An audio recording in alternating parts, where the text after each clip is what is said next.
Nakatikim ka na ba ng isang silent treatment? Isang mabisang kaparusahan sa isang kasalanan. Pag ang babae nanahimik, huli na ang lahat. Nag-umpisa na ang bagyo. Bagyo na nag-umpisa sa isang tampo.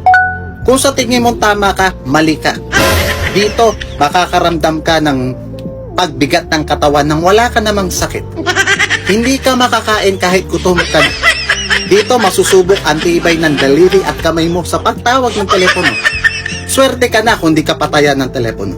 At higit sa lahat, susubukin ang pasensya mo dahil magpapaliwanag ka ng paulit-ulit nang wala naman nakikinig. Pero tandaan, lahat ng bagyo may hangganan. Pero alam mo yung pinakadelikado? Yung may tampo na, may dalaw pa. Wala na akong mapapayo sa'yo. Good luck. Bahala ka sa buhay mo.